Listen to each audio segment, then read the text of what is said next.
the Democrats were going around saying, "Oh, these guys are full of shit, they're troublemakers, don't worry, we'll protect you," all of that. Well, people were starting to get their rent increases. All of a sudden, like, you know, we hit them with flyers again, and we have been cultivating a few people in each of the places who, you know, are savvy, or, you know, yeah, I read this, I had a problem with it too, I don't trust these fucks. And so they decided to organize this time, I guess. Even though we leafleted, they were like, I brought them, kind of thing. So, anyway, that was the last of the three tapes. Okay, I'm with Tony GRONOWICZ. We're going to talk about his campaign. We're down here in the Bronx, Green's headquarters on Reservoir Place in the Bronx. Reservoir Oval, about 3 or 4 blocks from Montefiore Hospital. Which is actually more blocks if you walk in many circles on your way to try to find it in the back here without streetlights. How's the campaign going, first of all? I know you went over to the Peace Fair in Brooklyn. How'd that go?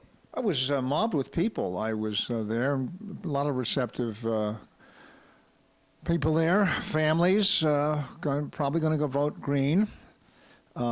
Disappointment with Ferrer because he didn't show up. And both candidates, our Green candidate, Gloria Matera, as well as Marty Markowitz showed up, and Chris Owens, son of Major Owens, was there as well, campaigning, but for some reason Ferrer didn't show up, and I asked the people at the Ferrer table, what's his position on the war, and they started looking up in his brochure, and they didn't find that, and they said, well, they don't know for sure exactly where he stood. But of course, you know, I'm against this illegal, immoral occupation that Bush started, and with the complicity of the Democrats. The Greens are a peace party. Let me ask you, some people will say, for example, that the war in Iraq is foreign policy and not the purview of a city government. What do you say to that?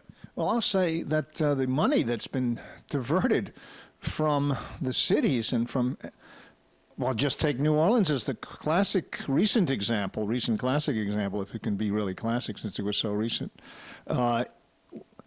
Half of the National Guard troops that are stationed in that vicinity were in Iraq, and they couldn't respond in time, and because of that, the death toll is over 1,000. The response was pathetic, and we just had a study from the American Enterprise Institute and the Brookings Institute. I guess the left wing and the right wing of the CIA both got together and came out with this devastating report on how much the war has cost. Direct and indirect costs now up to $412 billion as of 2 weeks ago when the report came out. And they estimate, and this is in keeping with Bush's endless war strategy, that it'll cost $1 trillion by 2015.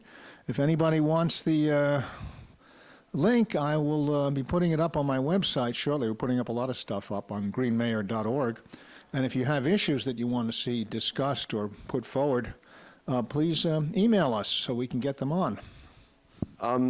So $400 billion, New York's per capita share of that would be like 3-4% of it, or I don't know, $12 billion or something? Sure, we'd have a wonderful society. We could fulfill Franklin Roosevelt's economic Bill of Rights, where he said everybody's entitled to an affordable wage and decent housing and free health care and free education, just like we had at City University from 1847 to 1975. We could have all that, but it's all being squandered and in blood in Iraq. But that's much more profitable than building housing. Building bombs, you know, the Pentagon can charge the government anything it wants but a house, car, you can only charge so much. You're selling it to the consumer. That's why war is so profitable to these predators, the skull and bones set. So what would you do as mayor of the city of New York with respect to the immediate needs of the people of the city of New York? And what would you do differently and or better than the current administration or Ferrer? Well, I would take the money that's being wasted on a lot of expensive projects. Like here in the Bronx, we have this toxic chemical filtration plant, which is costing a ton of money. We could do it for a fraction of the cost with natural water filtration membranes system that wouldn't involve chemicals. It wouldn't involve cancer.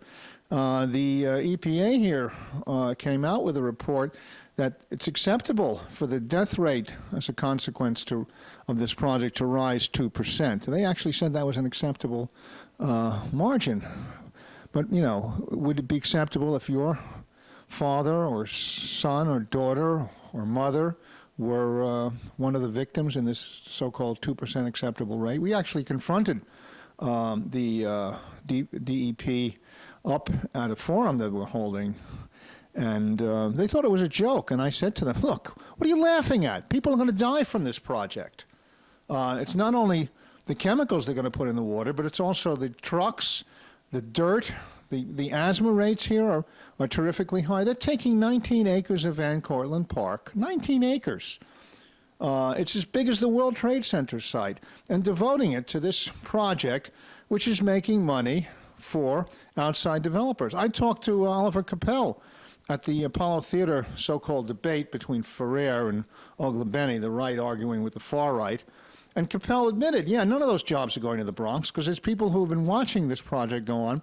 The plates are from New Jersey. So not only are they damaging the park and hurting the health of the population here, they're not even providing jobs for Bronx residents, which is why the Bronx was certified as the poorest urban county in the nation in September 4th's New York Times. Study conducted by Andrew Beveridge, the sociology department at Queens College. So, well, there's lots of other things. now hold on. Well, so what are some of the other issues? Well, I would certainly restore the after-school programs that Bloomberg has cut. I mean, for the first time in 8 years, the Boy Scouts are going to have to pay to use after-school programs in the public schools. This first time this year. I would certainly not be raising the property tax on one-family owners, as Bloomberg has been doing. I would tax people whose condos and property is worth over $2 million. I would increase property taxes on those who are using their houses as second homes in New York City and not living here permanently and not raising families here. As you can see, anybody can go down Fifth Avenue, Park Avenue during the summer, see all the houses are dark because they're away in, you know, the Hamptons or Maine or the Adirondacks. And this is just one valuable real estate that could be utilized that certainly is not paying its fair share, because the rich are certainly not paying their fair share in New York. I would use the money to, I would get rid of the sales tax and replace it with a carbon tax. We need expanded subway lines. We need light rail and trolleys. But right now it's not on the horizon with these two parties. They're not interested in addressing the needs of the people, either environmentally or in terms of social justice. So let's say, for example, one very important social justice issue, housing. What would you do to help reduce the homelessness and reduce the pressure on tenants that they face right now? Well, I would strengthen rent control and rent stabilization. I would not allow any landlord to have an increase if he didn't open his books. I would try to lobby for the repeal of the Erstat law, which took away New York City's home rule back in 1971, another theft by the Rockefellers of the people of this city, along with the Taylor law, which forbids municipal strikes. There isn't a single industrialized democracy in the world which forbids municipal employees to strike. But going back to the housing issue, certainly I wouldn't grant the kind of extortionist increases in housing that are taking place. And I would build more affordable housing for middle-income as well as low-income people. 17,000 units, allegedly, that Bloomberg has built in the 4 years that he's been in office does not address the needs of the people in New York. And of those 17,000 units, I'm not sure how many are low and moderate income. So I would certainly put the squeeze on the landlords. I'm a spokesperson for tenants, not for the landlords, because the landlords, even from a capitalist perspective, are parasites. They take away consumer power from the people. People don't have enough to buy essentials. I mean, it used to be the rule of thumb in New York, certainly before 1980, a week's pay, month's rent. Well, half New Yorkers now are paying at least a third of their income in rent, and this is not right.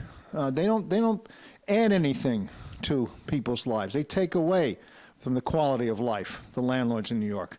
And the violations, I put many more of them in jail. I mean, they get away with the extraordinary abuses of the people of the city, the landlords. Okay, thank you very much. Anything else you want to say? Just November 8th, don't vote Republican or Democrat, because you're going to vote for more of the same thing. The quality of life is declining. We need a real alternative. We need a grassroots volunteer effort on the part of the people. And the Greens are about doing this. We're 90 parties of us all over the world. And we are trying to build a mass movement that represents the interests of the people and not of special interests. Thank you very much.